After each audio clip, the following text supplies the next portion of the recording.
raw,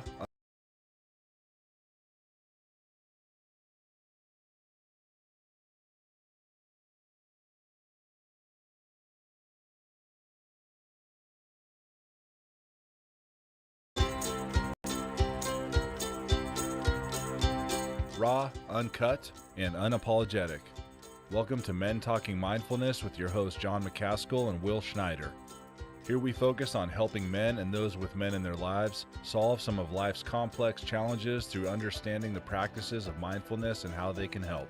Each episode is in an environment free of judgment and criticism, with a focus on authenticity and inner peace. Let's dig in. Welcome back to Men Talking Mindfulness. Today we kick off season number 7. We're like, you believe it, John? It's crazy. 7 seasons Crazy. of me and you doing this whole thing. Hey, we appreciate you listening to the show and helping us grow this mindfulness community. As John and I continue to teach self-awareness and continue to adopt our own mindfulness lifestyle, one of the biggest challenges we continually confront is dealing with our emotions. I'm sure that most of you can relate to a circumstance where your emotions got the best of you, one where you overreacted in an unskillful manner that left you feeling regretful or ashamed of what you did or what you said, or most likely both. This happens all too often, and we are living in an environment where emotional reactivity seems to be the norm for most of the population. When we live in this reactive state, we stop listening, we get defensive, our minds start racing with stressful thoughts, and solutions to problems seem impossible. What if, instead of reacting unskillfully and adding to the drama, you develop a skillful approach by responding to circumstances, whatever the situation, responding with a cool head, an open mind, a relaxed body? What is possible now? To help us understand how to acquire the necessary skills for a responsive approach to life, we would like to introduce our guest today, Dr. Charles Freligh. Charles is a clinical psychologist. Freely, man. Freely. Shit. John, we literally just went through that. I know, like raw, uncut, unapologetic, but I That's apologize, right. Charles Freligh, right? For Freely. Your last Freely. Freely. Okay. Freely. With one F. Okay. Freely. Okay. Charles Freligh. Charles is a clinical psychologist with many years of therapeutic experience, working with individuals and groups, as well as teaching at universities as an adjunct professor. Charles continually sharpens his mindfulness practices by annually attending and spending time at a Zen monastery to train in meditation and spiritual disciplines, although he does not consider himself a Buddhist.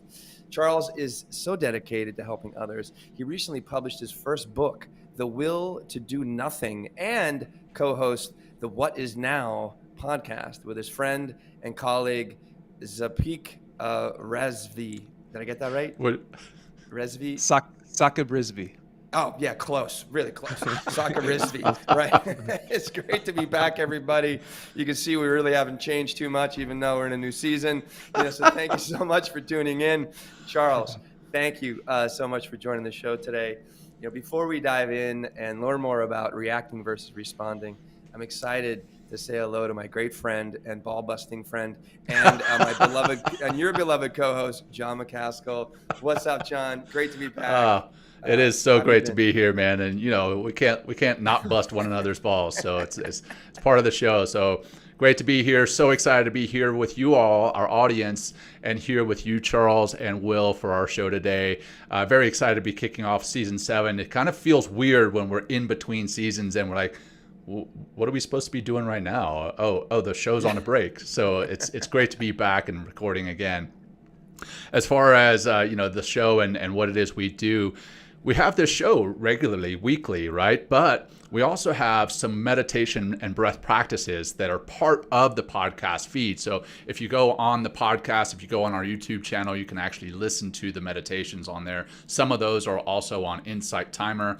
And Will and I are also taking this season to release new meditations for you all as an audience to help cope with stress, anxiety, to help prepare for your daily life. Whatever the case may be, we're going to be putting out new meditations every week, alternating between myself and Will. So we've got you covered. All our meditations, the breath practices, They're in there on the YouTube site, they're in there on the show, and they're on Insight Timer as well. And then we also, as we always ask, we ask you to help us to grow the show. Not just to grow the show, but we want to grow the show so that we can grow our impact, our positive impact that we're having on people's lives. So, if you're able to, take a screenshot of what you're watching right now, or if you're listening to the podcast, take a screenshot of that and post that on social media, because that's going to help us to grow the show. Again, to grow the impact. And then follow us on YouTube and subscribe. That'd be great. So let's see. That all said, we're going to jump into our opening practice, and then we'll get into the meat and potatoes of the conversation with Charles Freligh here in a second. So Freligh. Charles Freligh. Okay, everyone's going to know your name. It's spelled F-R-E-L-I-G-H. For those watching and listening later, if you want to look him up, we'll make sure we share all his contact information. But anyhow, now that we're all jazzed up, and Will, sorry for busting your balls. You're probably anxious now, but now we've done that. Let's ground ourselves. We'll ground ourselves, and we love to say that it's for our audience, but truth be told, it's really for me and Will to calm ourselves down as we get into this live show. So we love you all for tuning in. Thank you very much. And now let's get comfortable, whatever that looks like and feels like for you, whatever that feels like physically and emotionally for you. I invite you to assume that comfortable position, comfortable and safe. And let's just bring our attention to our breath, noticing the rise and fall of our chest and belly as we inhale and exhale.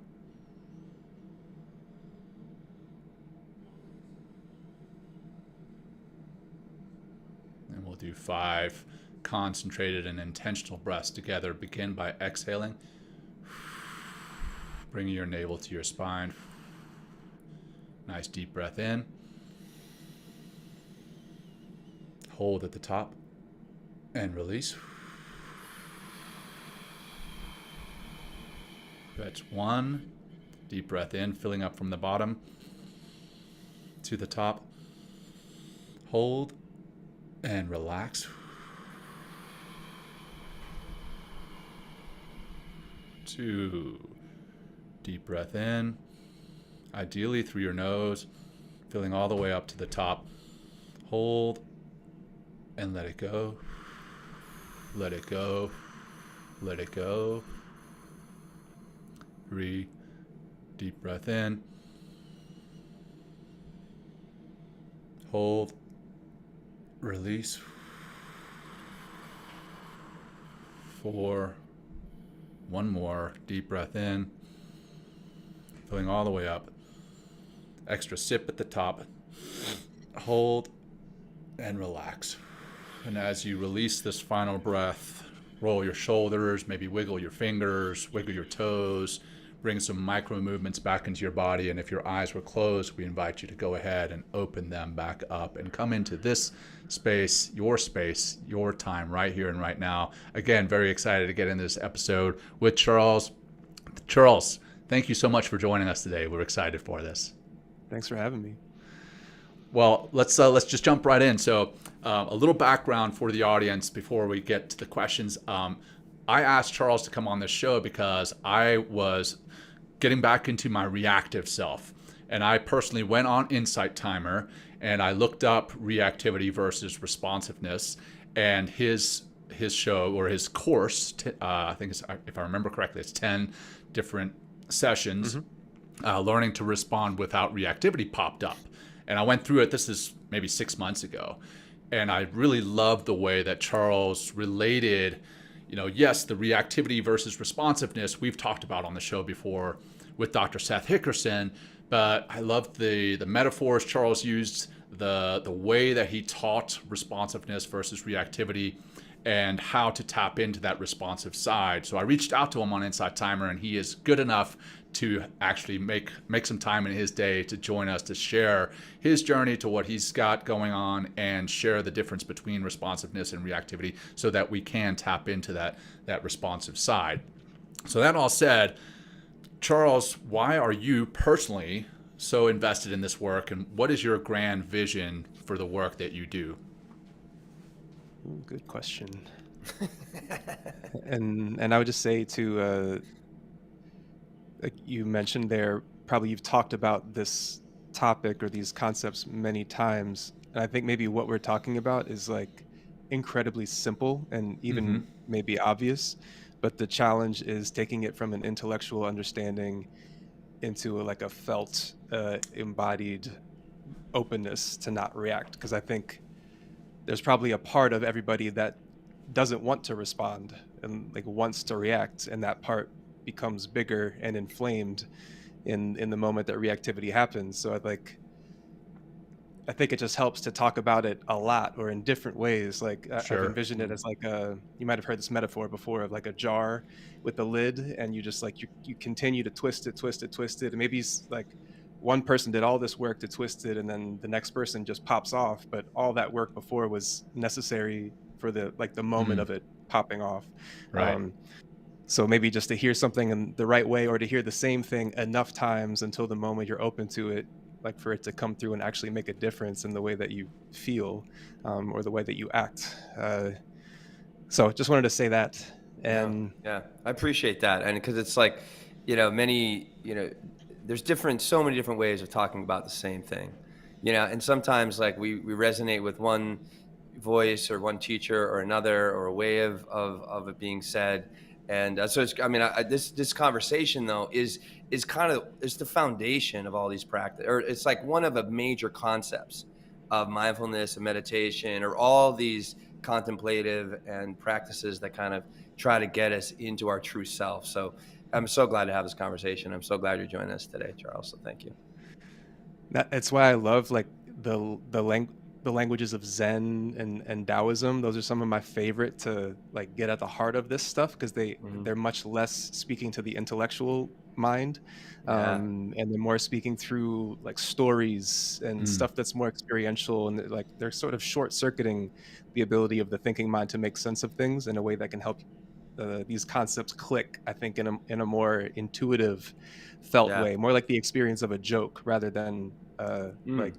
just explaining to you or convincing you that you should do these practices, Yeah. if that makes sense. And, 100%. and Yeah. just and just to, I guess, answer sort of your first question, which I think was like, how did I eh, like kind Yeah. of Why are find you so myself personally here? invested in this work, and Why am I what's so your grand personally vision, if invested? you will? Yeah. What's my vision? Which I would say, like, I totally don't have one, but I would just say that, well, I think what brought me to the world of like meditation and mindfulness was a combination of, uh, well, in undergrad, my first semester, I was on academic probation, and I was just I wasn't ready for the responsibility of like actually doing these things on my own. I just kind of Been got there by. myself. I just kind Yeah. of got by fine in high school, but then when I got to college, I was like just not going to classes, and so it that was really valuable to me because it forced me to try for the first time.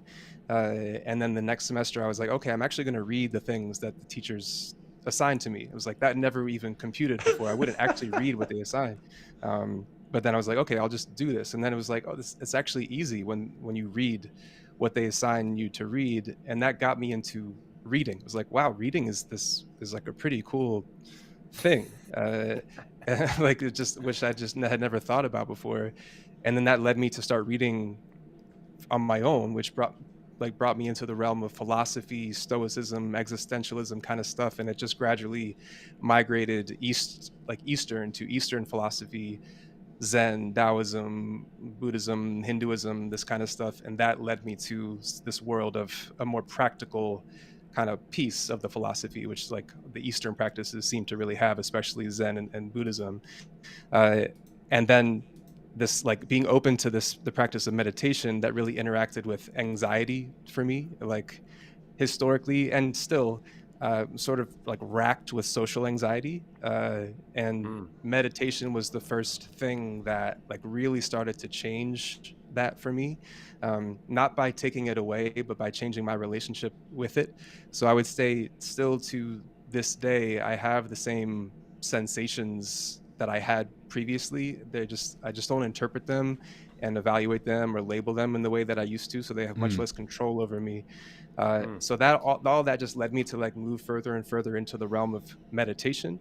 Uh, and at a certain point, I was becoming increasingly disenfranchised with like academia and institutions, like as I was getting to the end of my PhD, and just decided uh, to move in a different direction outside of the conventional path. I was going to pursue becoming a licensed therapist. And I just like, well, it was kind of gifted to me because I applied for certain positions and I didn't get them. And I saw that as a license to just go in a totally different path. So I chose not to pursue becoming a licensed therapist. And I was just like, I'll just make myself available online to people. I already had some content on Insight Timer, which provided a little bit of income, a little bit of freedom to try something new.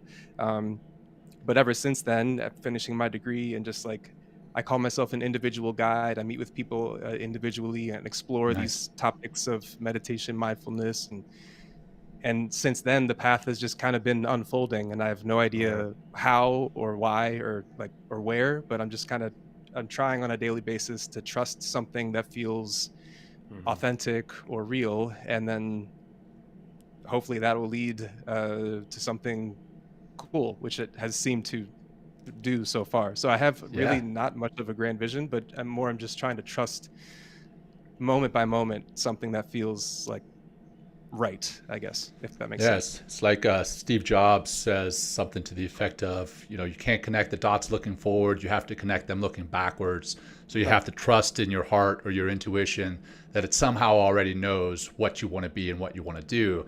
And it sounds like that's what you're doing, and it sounds very similar to what me and Will are doing. Like, people always ask, so what's the goal with the show? We're like, I don't know.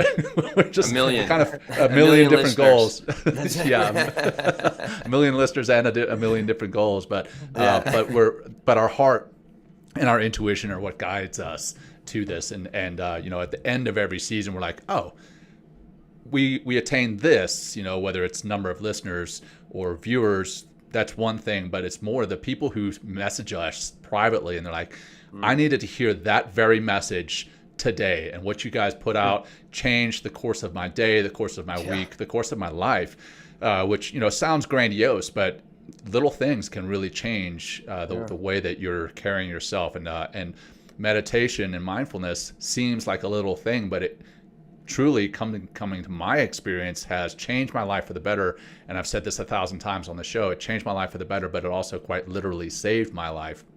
So I'm very excited to be sharing these practices with our listeners, with our audience, and the vision continually changes. So thanks for that, man. But one thing that you mentioned in there is you have these feelings, these experiences, and then you try not to label them. And that brings me to something that you talk about in your course on Insight Timer.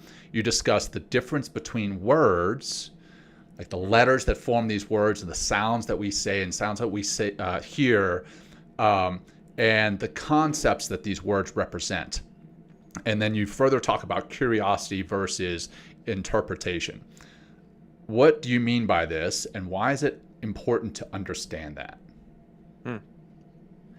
That to me is like just one of the most fascinating topics or issues, just the factor of words, because we learn language from such a young age that I think it becomes who we are.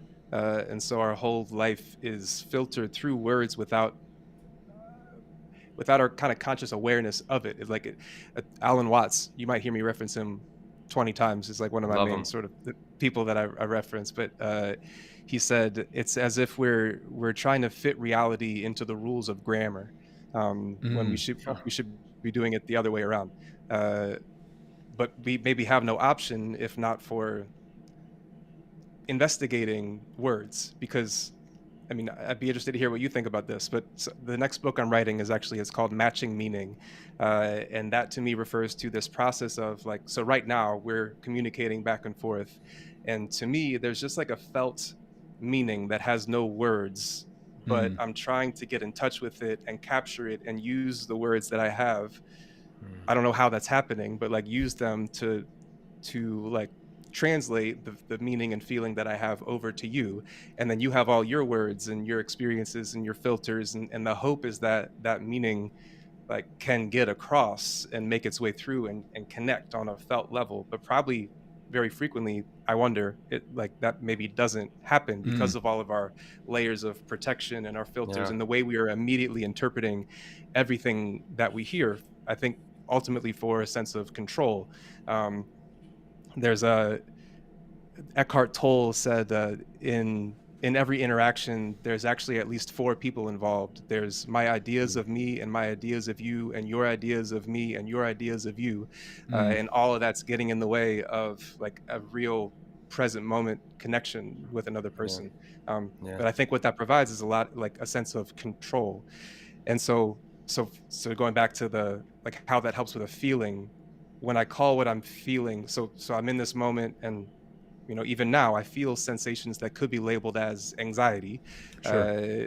just because there's a feeling of like pressure, attention on me. And so I think just on a survival like instinct level, it makes sense because you're exposed to Right. like potential predators. But then add to that maybe experiences of being embarrassed or feelings of fear, being awkward, like all that stuff adds to this sensation. As soon as I call it anxiety, it helps in a way because it allows me to have some sense of like control and familiarity over it.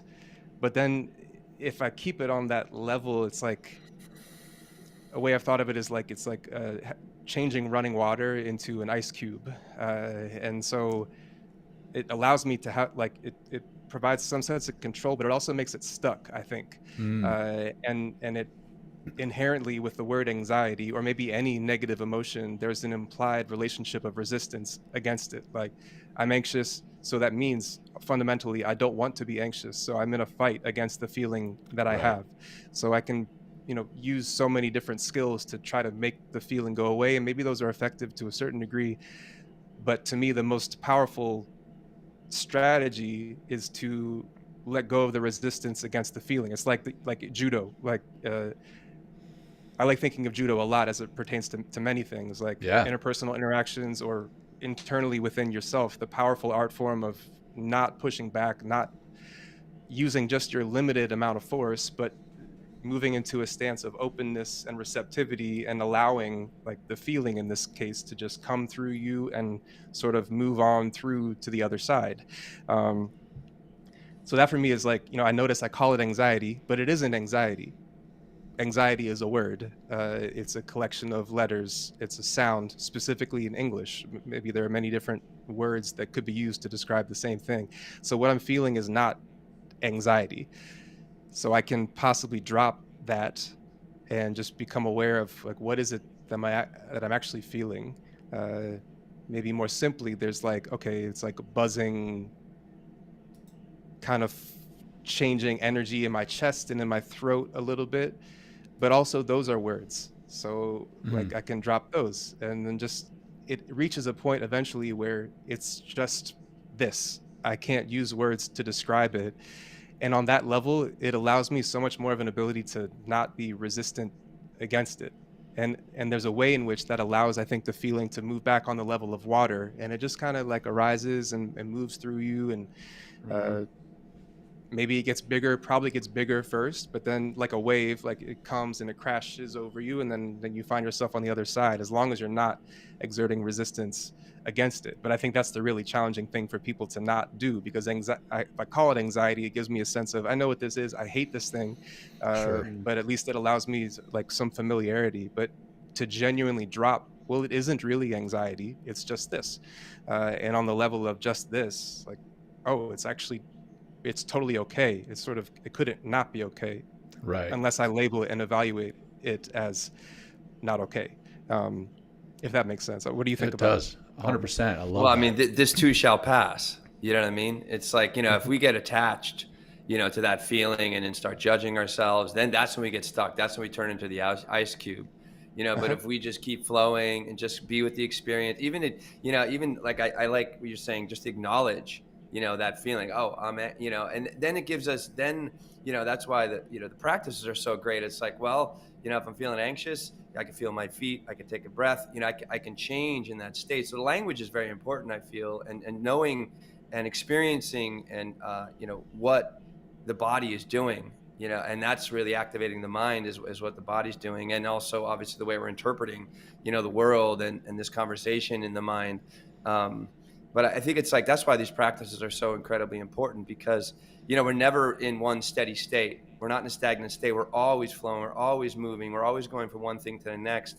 But I think when we begin to practice, and we'll talk about what these practices can look like, and ones that are very effective for, overcoming, getting responsive, and being responsive to yourself and not reacting. Reacting would be like, oh, I'm a piece of shit, I'm angry, or I'm anxious, or I'm angry. It's like, and judging yourself, versus responding. And that's when you're like, well, okay, feeling a little bit of flustered, feeling of this, maybe I'm, not saying the best words right now, but you know what? It doesn't matter. Like, because I think what's really helped me become a better teacher, a better speaker, a better human being, is just owning my experience, whatever it is. And then also the trust that comes in with, from the practices, and the confidence that I developed from the practices, because I know how to relax. I know what it's like to be in a state of flow. I know what it's like to be in a relaxed state of being, a relaxed state of mind, and just, trust, I think is a big part of, grounding yourself into the here and now. And just, and also, let me know if your experiences are like this as well. Like, when I do get into that rested space, I'm not just connecting with you guys, connecting to myself, but I'm also like, there's a divine intervention, if you will, that starts to flow through me, because I'm getting like little like hives, like just talking about, I just become a conduit for the work itself. But the only way that I really am able to get there is by being calm and present. But I'm only able to get to that place by practicing and stopping. We're going to talk about doing nothing and how incredibly important that is, in order to get to this relaxed state of being, and just letting things just be as they are, and not judging yourself as you move through them. Are you referring to their like access to that thing kind of flowing through you, like when you're in the role of teaching, or more generally just like in your life? I mean, in both. I mean, when I'm, when I'm teaching, for sure. I mean, it depends. Like, I mean, I teach a lot of meditation, a lot of yoga, and like breath practices. So I'm very confident and very grounded in them. So I don't know exactly what I'm going to say, but I know what I want them to learn. But even like in just conversations, sometimes I'm like, wow, where is this coming from? Just stuff just kind of coming through me.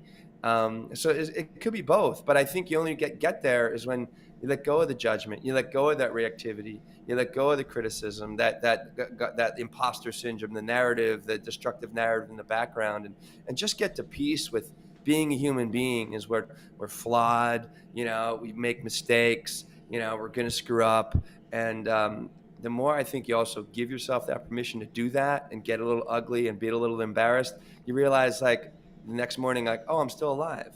You know what I mean? It's like, what's next? You know what I mean? Like, how, and then I also put myself in those situations. So I want to, fail, if you will.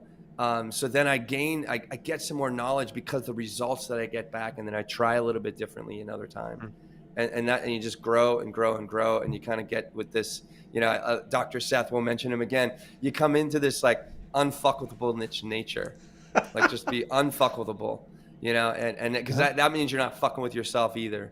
So yeah, there's a Marcus anyway. Aurelius quote of none can do me harm, which I like too, like the same thing. Just like there's a certain maybe level you can reach where you're unfuckable, like maybe by like allowing yourself to fail, like you said, potentially. You're just like, and then you realize, you wake up again, and, oh, I'm fine. I actually am fine. And then that thing that's inside you that becomes reactive begins to really trust that you will be fine. I think maybe like the big challenge there is the letting go of control piece. Like, if you're leading someone, or if you're in a conversation, I think for me that's such a huge thing, where I'm not anxious at all, as long as I'm getting out of the way of trying to prepare like what I'm gonna say, or trying to control it so much. Like the thing, it's just, it goes along too with, putting in the hours of of preparation and of, reading these things, practicing these things. So, you have the 100%. stuff to share and say, but then in the moment of doing it, it's only going to get in the way if I'm trying to manicure my message to share with you. And it's going to feel less authentic and real. Yeah. And probably the other person is going to feel that too. But if you can just like trust, Mm. somehow these words are happening now in this moment, and there's no anxiety whatsoever because I'm not really in charge of it. It's just happening. But as soon as I start thinking like, oh, what did you think? What did he think when I said that word? And Oh like my it's all, God. then I'm Yeah. gonna crunch up with this anxious energy that's gonna block the flow of that Yeah. stuff. And also blocks Whatever that is. connection to the other person too. You like start to put up a wall because it's no longer Yeah. a dynamic exchange. It's like we're both in our heads and we're both analyzing, judging, criticizing, and it just like, it just becomes whatever. I mean, it's Mm. meaningless in that regard. And that's what we're really trying to get to, right? The meaning of things, the Mm. experience that I'm having and the meaning I'm bringing forth through that experience. So, but this is great. Should we anything else on this? Because I'd love to kind of dump in or drop into the R versus the R, the reacting Go versus for the it. responding. Um, Yeah, go for it, Anything else, Will. Charles? Or you want? Okay. Well, No, well, yeah, let's just sounds good. because we're really at the top at the top of the screen, learning to respond without reacting. So let's just break down. Our audience is. I like to say we have a sophisticated audience. They've been listening to us for quite some time. We definitely have touched on this topic quite a bit. But like, give us the basic of, if you will, of like mind and body of responding versus reacting and what that looks like, and and to kind of give us that POV of the psychology and the physiology of when we're in either state of responsiveness or versus reactivity. Hmm. And I would say we were just kind of discussing Yeah. it, but maybe in a different way. Like it's Mhm. just, I guess, a way, a sort of a visual way that I think about it, and that for me is just helpful broadly is like a tight fist and an open hand, Mm. and how like if I notice that my energy in my body is feeling more like this like tight fist that is representing my whole body, I'm probably a bit more in a reactive state. uh, and that to me is a sign to, well, first of all, just slow down, like don't do anything basically in that moment. And that's the first thing, because like probably I'm pulled to do something, and that's where like reactivity comes into play. I do something that's just habitual, that allows me to express that tight feeling that I don't want to have. So maybe I say something hurtful to someone, or Mm. I go like drink, or do something that's going to numb the feeling, or uh, help me avoid it or distract from it, or just like express it in a way that's quick, so it's like, get it away from me. But then that only just like reinforces the feeling. It's just going to keep coming back and keep coming up, stronger and harder the next time. It's like in psychology, the term the negative reinforcement cycle. Like I do Mm. something to make the feeling go away quickly, but I'm reinforcing needing to do that every time, and it's Mm. just this feeling is growing stronger and stronger under the surface. So the hope is that practices like meditation or like having these kind of discussions helps you realize that, well, it's actually the easiest thing. First of all, just don't do anything about it. Just stop whatever you're doing when you notice this like a tight Mm. feeling, and become aware, like a sort of inner awareness of what's happening. First of all, just in the body, like where is the tightness? Hmm. Maybe it's like more in my stomach or in my chest or in my throat, Mm. and possibly just like take a couple of deep breaths. Doesn't mean the feeling's going to go away, but just like to slow down first. And that might be really all you need to do. Maybe just the feeling comes and passes, but it could also allow you time and space, even just in a couple seconds, to choose an action that's a little bit more aligned with like who you are deeply, how you really want to be as a person. Like you might notice that initial reaction arise internally, and before you say it, you slow down on it, and then find yourself expressing it in a clearer, more authentic, uh, or a way with a bigger perspective. If that makes sense. So it's like I notice my closed fisted energy, which I think also this represents protection. Probably in some way, Right. when I'm Right. feeling that reactivity, I'm afraid, and so I'm trying like protecting myself or fighting back. So if I can slow down on that and kind of open the hand up, the internal hand up, that allows me a bit more space to then act in at least a slightly different way in that moment. Mm-hmm. And it maybe also increasingly provides trust to my reactive part, that like I will be okay if I don't react immediately, like whatever it is. Um, Yeah. which I think is this really simple thing, but could be a lifelong practice Yeah. to train yourself to just like slow down when you notice reactivity building up. And for me, that's just like throughout the day, maybe 1,000 times a day, my chronic reactivity is building up under the surface based on my early years and the experiences of my past. And, you know, it was built up for so long that it probably will be still happening for the rest of my life. But I can just continue to do this practice of opening back up, like noticing the ways that the internal fist is tightening, and then just releasing, optimally beginning with some sort of meditative practice in the morning where that's like a deep release and you get in touch with how you really want to be this day and in your life at this time. And then inevitably the reactivity will just like pick back up throughout the day. The stuff that happens, that interaction with that person, getting cut off in traffic, like all these things will just build it up under the surface. But if you have some means of regularly just a couple of deep breaths, like every minute, it doesn't take much. Like you can kind of do that throughout the day constantly. And I think that allows you more and more capacity to not have to react when something bigger happens, if you're regularly emptying out that stuff that's building up under the scene. And you speak about that in your course. You use a metaphor of the boiling pot. It's kind of like a pressure cooker, and if we continually just add these little stressors throughout the day and we never release that pressure, we're going to explode at some point, or the lid's going to pop off that boiling pot and it's going to overflow. And it's the release that we need, and that can be through that big time release in the morning of a meditative practice, and then maybe a mindful meal through the day, turning off your phone for a few minutes and just sitting out in nature and taking in the sights and the sounds and the sensations. Being mindful, living mindfully, not getting physical as well, getting going physical, for a walk. Yeah, 100%. Having some type of release and identifying those releases that work for you, and then implementing them in your life. But I want to talk, again, man, your metaphors are awesome. The closed fist, the boiling pot, and everything else. And in your course, again, this is not meant to be a huge plug for Charles's course, but I do swear I thought it was fantastic. And I'm going to go back into it again here after this. So you talk about the pause button, and we've talked a little bit about a metaphor similar to that in the past. How important that pause button is, but you can't live on the pause button. You have to eventually press play. Noticing when you're like a boiling pot and letting that letting some of that steam go. And then you talk about the thoughts being like trains pulling into a train station. You're on a platform and you can step onto the trains, but then you have to be aware that you're on that train and you're going to go where it takes you. So if it's not where you want to go, you have to step off that train and step back onto the platform. Can you tell us a little bit about those metaphors, what they mean a little bit more than I did, and then tell us how we rewire our brain to see things differently so that we can respond and be less reactive?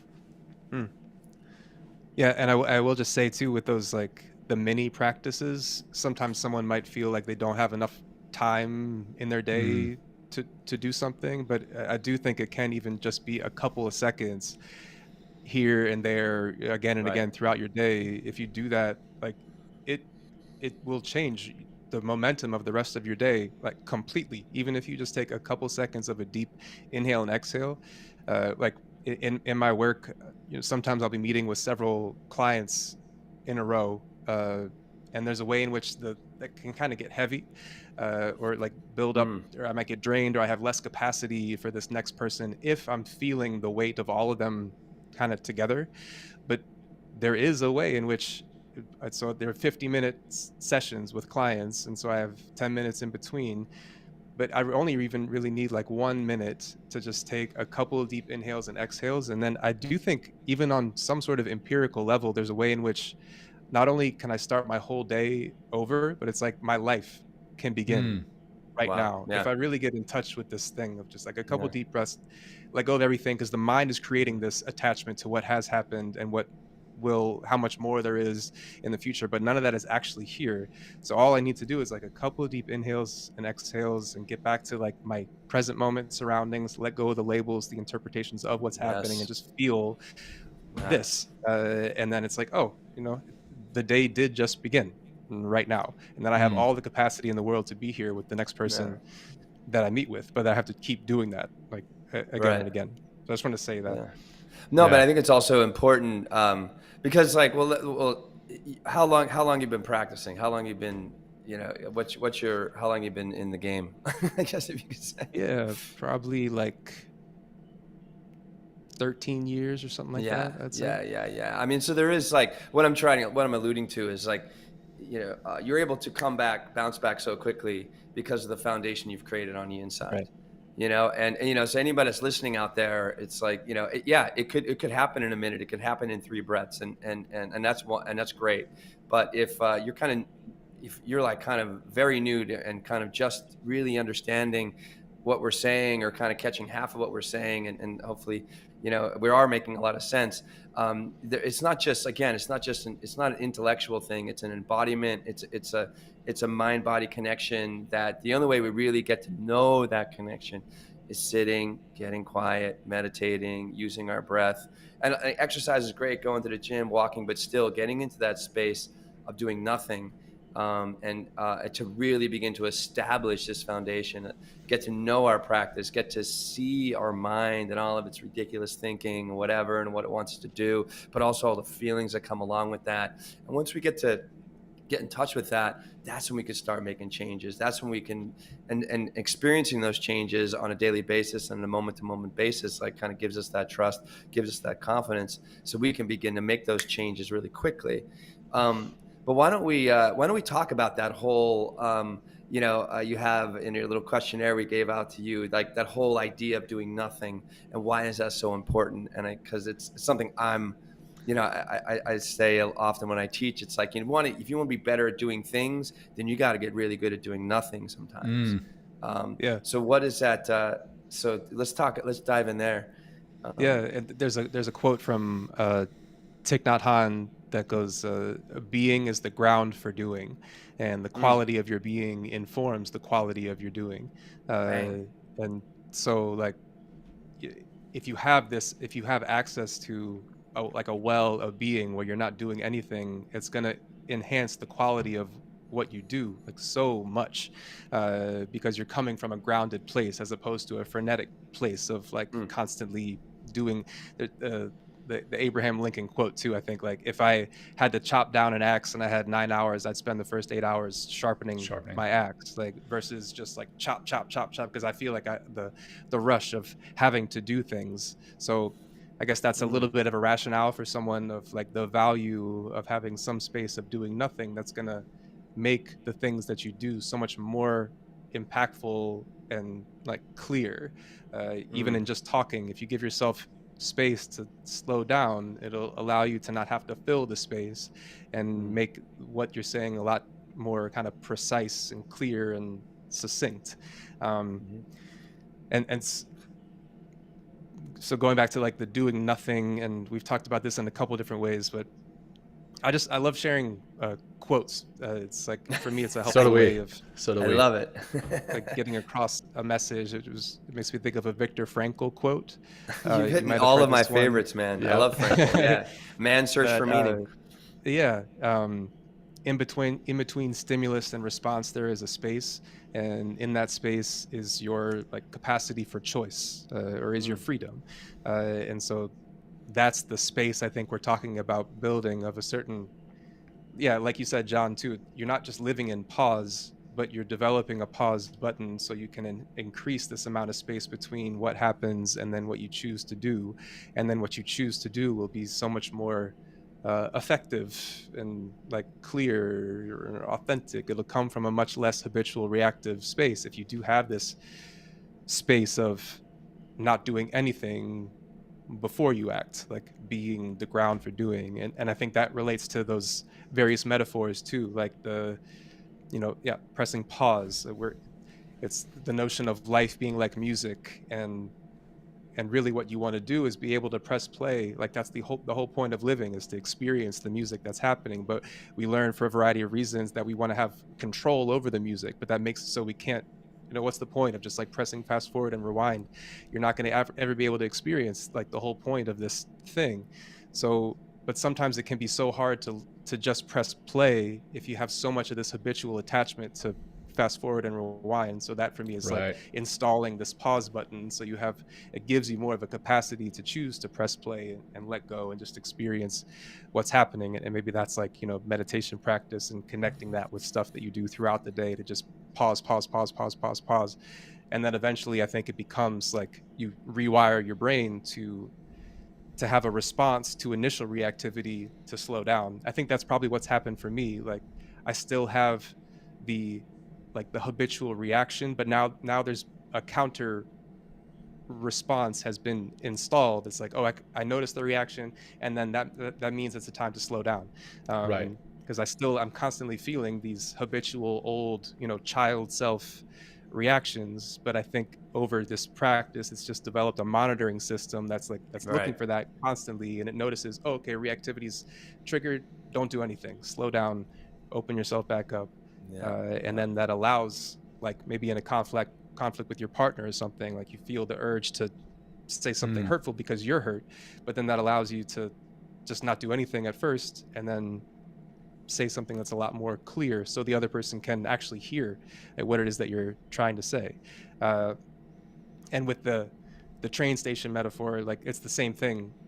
Just there's constantly these habitual mind thought trains that are happening, and they're probably always taking you away from just what's happening right now. Like it might be, plans into the future, plan, or memories or fantasies, or like it's just this stuff that has been, I think, also like in the brain, just wired to continually happen. It's like the default mode network. Are you familiar with Yeah. with that? Like this so cool actually, that I don't know if how much you know about it. Like they found it We'll by talk accident. about it. Talk about it a little bit. Sure. Let's get Yeah, our audience informed, please. Yeah. This is a circuit of brain regions that they discovered by accident, because they were in this study some time ago. They were looking at two groups, and one group had a certain task that they were doing, and they wanted to see what brain activity was associated with this particular task that they were doing. I don't remember the task. It's less important than what happened. So in order to measure that group's brain activity, they had to have a comparison control group that was doing nothing. So their task was to not do anything. And then they measured their brain activity, and that was supposed to serve as a baseline to compare this other group to see what the task would do in their brains. But the most interesting thing that they found in the study was that the control group, when they were given the task of doing nothing, there was actually a certain circuit of brain regions that relatively increased. And so they were like, well, this is interesting. And so then there's been tons of research since that point that has identified and described this part of our brains called the default mode network that comes online when we're not fully engaged in something that we're doing in this moment. And all of that is like self-referential stuff. It's like the story of me and my worries and my insecurities and all this self-conscious, I mean, you might even call it the ego, like that comes online when you're not fully engaged in something that you're doing. And what they found is that meditative practices and a variety of other things, like, and even like psychedelics and stuff like that, has quieted the default mode network and allows you to shift back into just doing what you're doing right now. H and N, here and now, right? It's the only time it ever is. A term I like to use is like then and there versus here and now. And there you go. In any moment, you can notice the way in which you're then and there. That came from I used to do group therapy at a college counseling center, and they were called process groups. And so the whole the aim of the group was just to have a real, authentic, present moment connection amongst a few people. And there was like a kind of a group agreement at the outset. It's just like, notice whenever it feels like we're moving into then and there, and see how we can bring it back to here and now. And like, I'll call you out if I feel like what you're saying is moving me away from you, like nice. which probably means like moving into maybe stories or like other things. It's like you can just feel the energy when it feels less present and less here and now, and you might kind of like feel a little drained, or it's like, where is this going? I think the Yeah. default mode network starts to come online, you become less engaged, and then that would be in those moments a trigger to be like, okay, it's feeling like it's a bit more then and there, do you feel that way too? And if so, how can we bring it back to a more like here and now experience? But that for me is a helpful, like all these little like visuals, metaphors, like they're just ways of remembering to put in this practice that is so simple, but sometimes it can be just really useful to have a visual, a metaphor, a little phrase that helps you remember, like, okay, in what way am I then and there right now, and how can I come back to just here and now? Right. Which I don't know how we got here in the conversation. But that's okay. It doesn't matter. It all is flowing together, and it's all making sense. Well, to me, I mean, but I think it's the trains. The trains started the default mode network. Exactly. That's also a fun thing to do for me as it relates to the trains. Is like, if you find yourself mind wandering, see if you can trace it all the way back, like the association of thoughts, and then get back to the starting point of where the mind started to go, which can help you feel a little bit more of a reset, like get back to the present moment. You might find that you can't, but it's kind of satisfying for me, like tracing it back. Okay, the default mode network started when we were talking about these automatic thought trains that are just going. Right.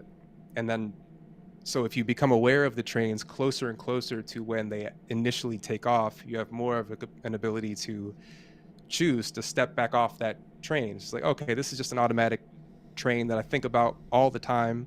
Well, I notice it just started to take off, so I can choose if I want to go back onto the platform of the train station where there's so much more possibility, and now I'm open again to like just what's here. And I think every time I step off too, that train's going to come less and less, like supply and demand sort of. It's like it's coming all the time because you're always getting on it without being aware. But as soon as you become aware, allow yourself to step off again and again, it's just going to come less and less. I can't help but have the image in my mind of like Tom Cruise during a Mission Impossible or something, and he's on top of the train as it's about to go under a tunnel, and this train is causing him so much anxiety and stress in his life. If he had just never climbed on the top of that train. Well, it's also maybe I like trust that if I roll off the train, like I'll be okay. Yeah, that's right. That's right. It takes some practice though, and I think what I like what you're saying about the, knowing your trains, if you will. It's like that's how you get to know your mind. But the only way you get to know your mind is if you actually sit and watch your mind. And it's also, the mind is very if you're having some sort of very somatic or physical experience in some ways, like that can be really triggering the mind. So when you really, again, take time to do nothing, take time to meditate, take time to breathe, that could just sitting and breathing for 10 minutes is a meditation in itself. But you can really, like, I mean, I just can't stress enough to do nothing, to practice. And that's when you could really make some changes, because if you never really have done any of this work, then you're not going to, we're trained as people in the United States to be of mind so much, right? Like, think of the way we talk about our children or our friends, like, oh, they're so smart, oh, this or that. They're not, like, you don't hear like people say very often, oh, he's so present, or he has so much emotional control. Like, like, it's like, that's like, it's not as sexy, if you will, as like, oh, they're so smart, and it's like, and then, by just even saying that, it feeds like the ego of the community, if you will, to be smarter, to learn more things. And that's just, we just keep piling on over top of what really matters, which is this embodied experience, which is getting, into the here and now, knowing or seeing our mind as just a tool instead of being it controlled by this tool. And we can really start making some big differences and shifting into that very satisfying and very rewarding responsive nature that takes some practice to get to, because of the default mode network, the way our mind is designed up to this point in our evolutionary biology. It's been here to protect us, but things have gotten so comfortable in our lives that we don't really have to be continually locked in the survival mode, which is that reactive nature. And I don't. So what? How do we do this? So what do you like? What practices would you prescribe? To most people, or people that are listening, or how about this? People that have like, hearing this conversation and being like, whoa, like I'd really like to kind of be more of that responsive person, where would you say to start, or what would you say to do? Yeah, and just to Yeah. add there, it just reminded me of I've actually never read this book, but I love the title of it as it pertains to what you were just saying there, the Why Zebras Don't Get Ulcers. Oh yeah. Wow, that's a great Have you read title. that one? Yeah, Yeah, just I've it's read the it. basic, that same notion. Just have you read it, John? Yeah, basically how, they're just chill all day, and then, maybe a lion comes and they get all anxious, but then when the lion goes away, they're back at the watering hole, and all they're thinking about is the watering hole. They're not worried about the fact that a lion just chased them. They're not worried about the fact that a lion may chase them. They don't get an ulcer because all they're thinking about is the here and now. Yeah. Right. We also Like had, I the remember Dr. Rob Kelly was on the show, and it's like when you see an animal under some threat, or maybe an animal that, gets hit by a car or something like that, and doesn't get killed, they get up, they shake it off, and then they just come right back to the present moment. And like, they're not like living that trauma again and again and again, because they actually don't, we don't have the same brain as them. But like, just shake it off and keep going, for sure. No ulcers. yeah. And to answer your question, I Yeah. mean, the nice thing is that there's so much content just as it pertains to meditation practice that's available, like via the different apps, Insight Timer, Calm, Headspace, all these various things, to just, and you mentioned it before too, like finding the voices that speak to Mm. you, because there's so many people, like I think on Calm and Headspace there's less teachers, but on Insight Timer, for example, it's just this whole world of teachers, which is really cool. Yeah. uh, it's almost like a Spotify for like meditation guidance in a Yeah, way, but for sure. I think it's really valuable to like play with different voices, different people, because somebody, you might just find that they speak your language, and they might be saying exactly the same thing that other people are saying, but just something about the tone of their Yeah. voice, their nonverbals, it's like you believe it. I think that can go a long way towards helping you move this kind of stuff from an intellectual understanding into a felt understanding, because maybe because it's, you trust that this person is actually living this way. Yeah, there you go. And that's the thing about like the voice and their guidance, uh, that can come through and like make a connection, like Alan Watts for me at I pay for the Waking Up app, the Sam Harris app, if you're Yep. familiar, Sam just Harris. because they have the rights to all the Alan Watts collected talks on there. And so I just, over my breakfast, I just listen to whatever current talk I'm on for 10 Yeah. minutes or something like that. And it's less important to me really what he's talking about. It's just kind of like he's flowing on Yeah. Zen and non-duality, all these things, which I love that stuff, but also even more so, I just consider it, it's like a gravity pull into this like here and now-ness, because I really do trust he's just letting it flow from the moment with Yeah. like no control whatsoever. So the content of what he's saying might be, helpful, useful, interesting, but there's something about just the way that he's expressing it that pulls me into that thing that I already know, but it helps me to remember it. So I would just like say experiment with different guided practices, different like courses, until you find something that feels like it works. And it could also just be that you need to do several of them to get to the point where it like sinks in on a deeper level. And I would say to complement that with reading, like There you reading go. something on the topic for me is really helpful, to regularly have something that's like a thread that I keep coming back to, because it will like seriously impact your practice to have something that you're reading as well. And I think even just the act of reading, it's a meditative practice, because with the way that we engage in media increasingly, it's like these little short blips of things that train the mind to constantly be bouncing from one thing to another. So to have a meditation practice and to be reading something, like for me, I really like to write as I'm reading, not in order to go back to the stuff, because I really never look back at what I wrote or underlined, but it helps me to stay engaged with it. And then it becomes Right. this meditative practice that continues to deepen.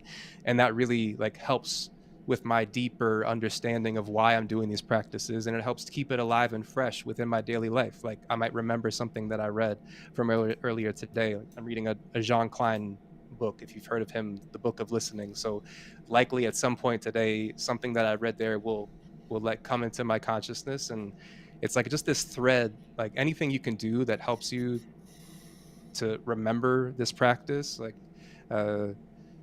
will go a long way. But I would say those two things, like, and I would say Thich Nhat Hanh books are really good for people, especially if they're maybe more on the intro level. He has a great way. I mean, I think he speaks to people that are incredibly experienced too, but he has a way of making things super simple and like practical. One that's just called Happiness is a recommendation. It was one of the first books that I read in this realm, Happiness by Thich Nhat Hanh. So those would be two things that I would say, like, experiment with different guided meditation practices, the different apps. I mean, you could use mine if you feel like my voice is resonating with you. But there are so many people out there. And then I would really encourage some sort of reading, because also the reading will help you. You'll start somewhere and then it will lead you to a whole like path based on your like what you like. They might reference somebody or something, and then that will lead you to another book or another experience that you just wouldn't have known about or been open to if not for reading that. So those are a couple of things. Yeah, but also it's like, what does it mean to be the student again?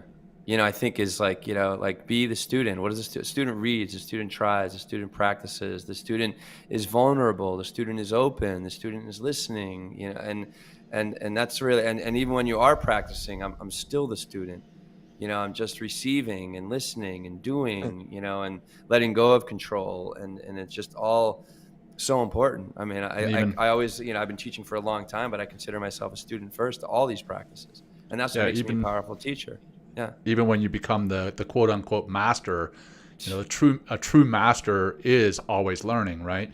Is always open to learning new ways of doing things, learning new methods. The true master is always learning. So it's great to find another person that loves reading. Will and I love reading. We've had plenty of authors on the show, to the point where there's times it's like, oh my gosh, another book. But it's fantastic. It keeps us focused. And I love what you said there about reading, and that, you know, there's sometimes when I'll be reading and I'll catch myself and I've read an entire page and I don't even remember what I've just read. I'm like, oh, I got to come back to the here and now. I've got to refocus on the words that are in front of me. So it is, in a way, whether you're reading about meditation or not, whether you're reading about these practices or not, you may be reading a romance novel, I don't know, whatever it is that you read. When you notice that your mind has wandered off to, you know, then and there rather than here and now. Granted, you know, in reading, you're going to be taken to then and there, but that's within the context of the reading rather than the context of your life. The here and now for your context of your life is sitting there reading a book and paying attention to the words, the letters, and the symbols that we have formed to represent words on the page, and it brings you into the here and now. So I love that you're using reading as a meditative practice in and of itself. In that way, like maybe novels might even be a better practice than reading about this stuff, because then when you're reading about concepts, it might pull you more into like the intellectual thinking mind. You'll get something out of this, building towards mastery sort of expert mind, whereas the novel is so much more, it's just about the experience. Right. So I mean, one of my like most meditative book experiences was 100 Years of Solitude, if you've read that one or familiar with that one, Gabriel Garcia Marquez. And it mainly because it took a while. It was kind of hard to get into it because it took a while to sort of figure out the language that he was speaking, but then it also allowed for this deep, rich experience. Once I got into like the flow of the language, it became this incredibly meditative thing. So I would say too, like any book you read could be that. And maybe sometimes novels or poetry or these things that are much more just the immediate experience could be more of a meditative practice. I think it's really helpful to read about the concepts to maybe get you familiar. But then it's like, you probably heard this one, the Buddha talking about the finger and the moon. It's Mhm. like my teachings are like a finger that's pointing at the moon. Like, don't get caught up on the finger, but people probably want to stay with the finger because it's like it provides this control. And so tell me to do these practices, and but then you're getting caught up on the wrong thing. Like, all it was this orienting tool to help you point your attention in the direction of here and now, and then Right. there's nothing more to do. Just like remain, like you said, a beginner, like a student. And that, for me too, it makes just like rational sense to me. It's more interesting to live as a student, I guess. For Like, it's sure. more Yeah. fun. Yeah, the I can world learn becomes something your new. teacher. You know, there's Yeah. something to learn from everybody, from every situation, instead of trying to control or demand or Mhm. dictate or, you know what I mean, force your will on everything. It's just like, you know, that's like more of like, that's just defensive, reactive mode, if you will, instead Mhm. of being open and available and vulnerable and authentic and responsive to the way the world is with you and the way that you are with the world. I Mm. mean, it's a relationship, and it's like, what do you want that relationship to be? You know, but in order to develop a new relationship, because we've been programmed, you know, by our parents, by schools, or maybe you do have a fantastic parent or school system that has really helped you to tap into these, you know, more contemplative practices. But most of us have not. So, I mean, it's time to be the student again if you really want to access your full potential, to be honest with you. I mean, it's just what it takes. It takes time, it takes practice, it takes discipline.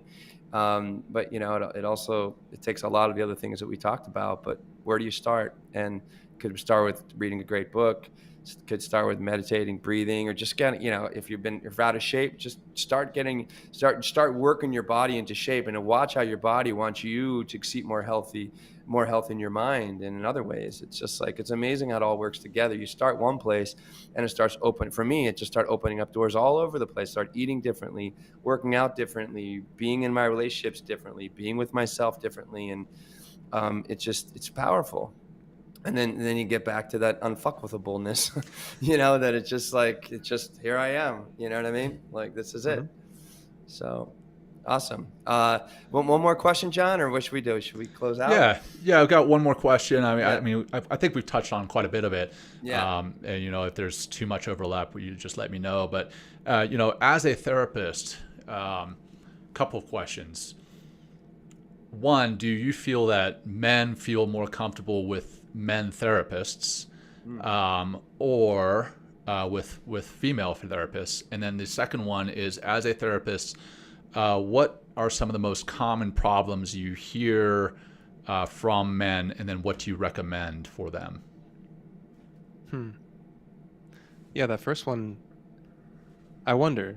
I'm not sure. My immediate response, which is probably always the less satisfying one, is like, depends Hmm. on the Yeah. individual. I would say maybe if they Yeah. have experiences with a really authoritative, authoritarian dad Mm. figure, maybe a woman is a safer environment to be in. But then also, many times maybe they just feel more comfortable being open and honest with a man, which Mm. I would say I've seen both. And a really, I mean, a cool part of my work, and it seems like maybe what you all are doing too, in that kind of situation, working with a man who maybe has a difficulty being vulnerable or expressing emotion, is just in the session with him, being as honest and open and vulnerable as I can possibly be. Like, that to me is the best way that you could help somebody to embody that themselves, as opposed to maybe working on certain skills or techniques or practices, but just embodying my own.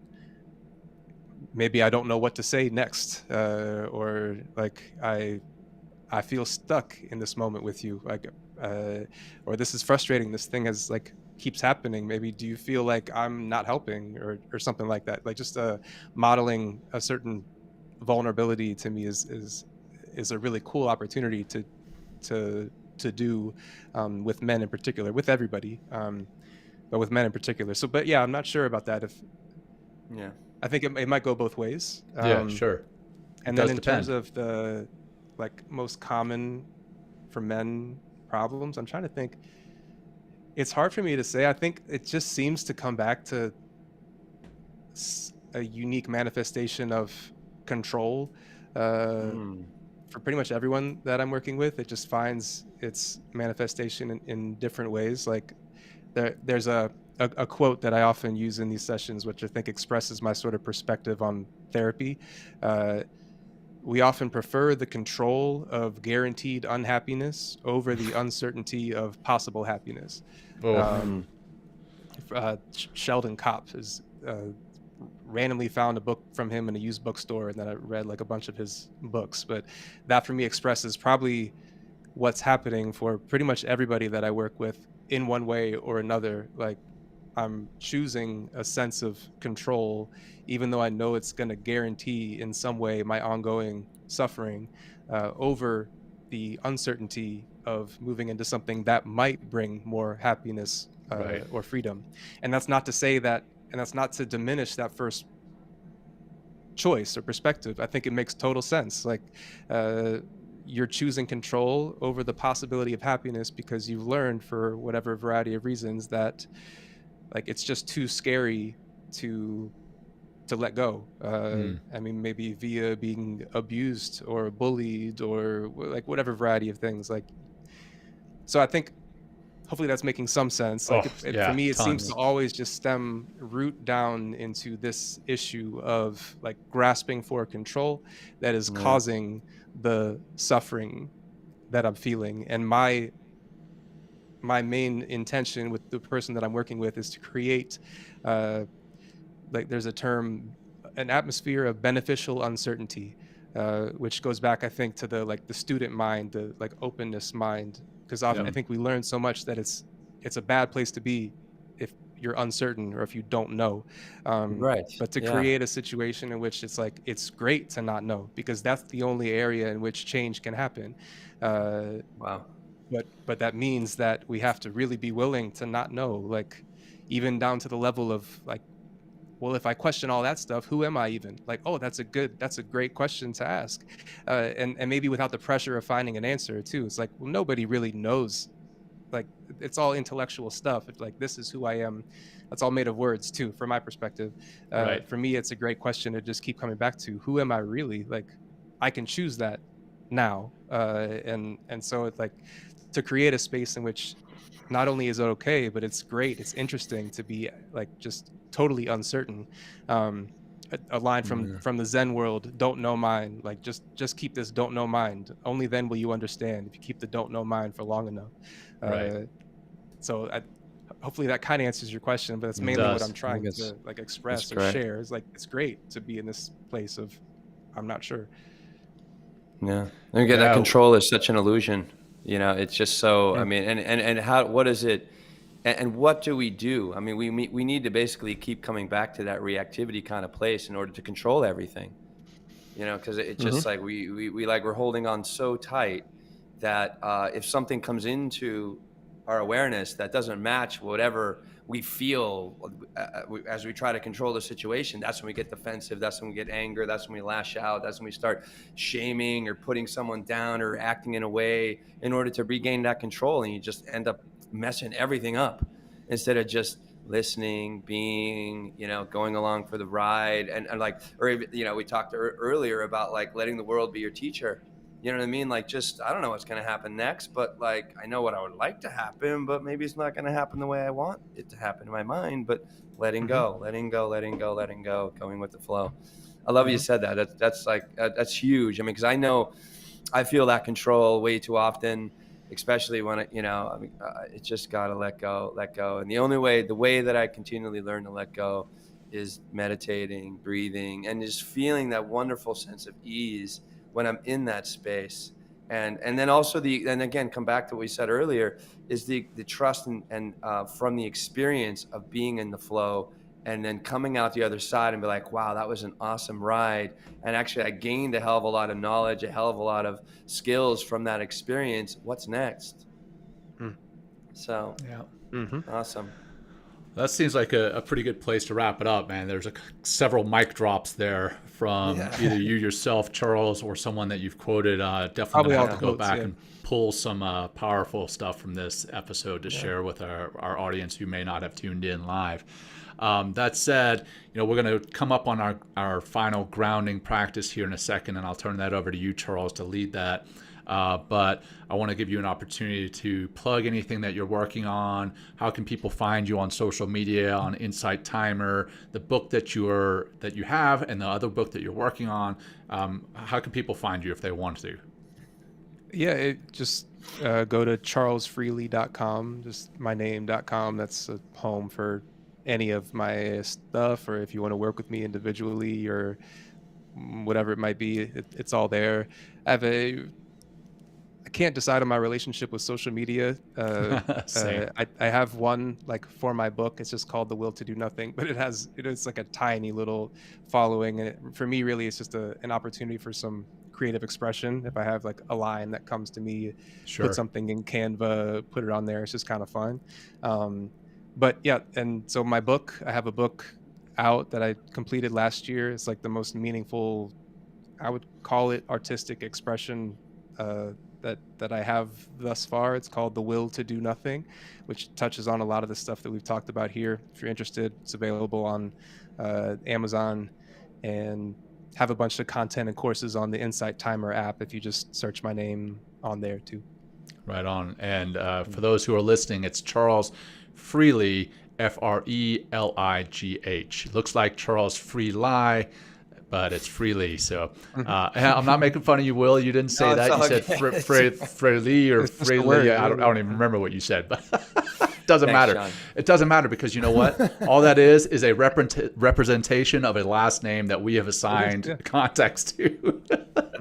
So. There you go. Exactly. So, all right. Well, for our audience, if you're gonna jump off right now, just before the final grounding practice, thank you for tuning in. Thank you for listening, and thanks for always supporting the show. That said, we would love you to share this show, share this episode with anyone that you feel can benefit from it. Your friends, your family, your colleagues, whoever. Maybe it's your next door neighbor. Hopefully your next door neighbor is a friend, but whoever needs to hear this so that they can learn to live with responsiveness without that reactivity. Please share it with them, then give us a like, a review, and then follow us on YouTube. And all that out of the way, I'll turn it over to Charles to wrap this show up in a nice bow with that grounding practice, brother. Sounds good. And we can just do a really simple one. This is how I begin most of my individual sessions. I give the person the option if they want to do this or not, but we most people like it, and we tend to just begin with a minute of simply sitting, of not doing anything, which for me is like, when I can really allow myself the permission to do that, it's such a relief, like out of the momentum, the energy of the day, just 1 minute of time to really, stuff will still be happening internally, thoughts, physical sensations, but permission to yourself to not have to do anything about it, which includes not having to meditate, or having to do certain breathing exercises or focus on anything. Just letting yourself, you're already being here, just in the way that your heart is already beating and blood is flowing through your veins, allowing yourself to exist on that same level. So just feeling your beingness. Maybe I'll do a short guidance sort of into that state, and then I'll just leave us in a minute of doing nothing. Okay. So if you like, maybe just become aware of your body right now. Notice if there's any chronic tension, anything that's habitually holding on, maybe in your shoulders. There's always some in my stomach that's tight. So just take a moment to notice your body and release in whatever way the body can, whatever it's holding on to. If you feel comfortable, you can allow your eyes to close. And you could notice the area of the eyes. Just notice if there's any tension there. The eyes are constantly doing so much work. So here's permission to the eyes to not have to do anything right now. Softening, releasing, letting go of any tension you feel in the area of the eyes.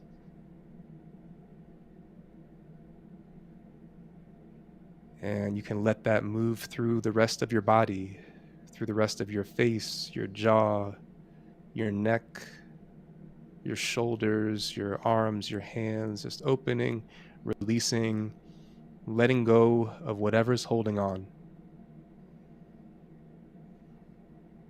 Down through your chest and your stomach and your whole body, feeling it like a big hand that is opening up vulnerably to receive the gift of this moment that we're in right now.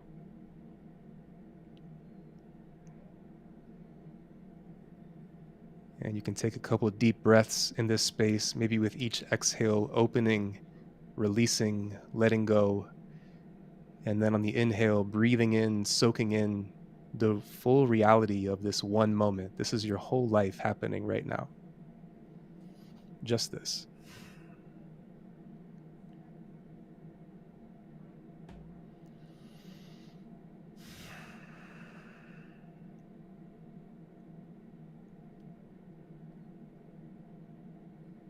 And now let's take just 1 minute of your whole day, of your whole life, to have complete permission to not have to do or figure out or solve anything at all. 1 minute to simply be alive. You can start that now.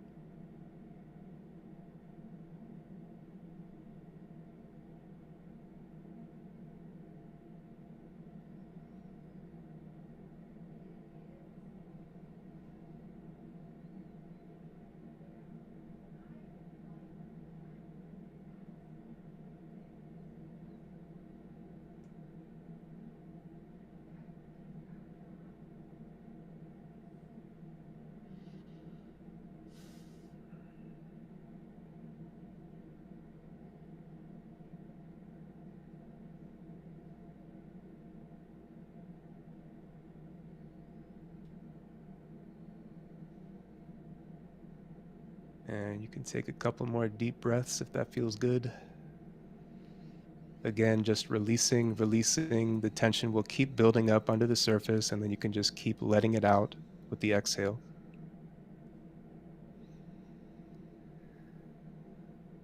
And if your eyes were closed, don't force it. You can just wait until it feels right or natural for the eyes to open back up, sort of on their own.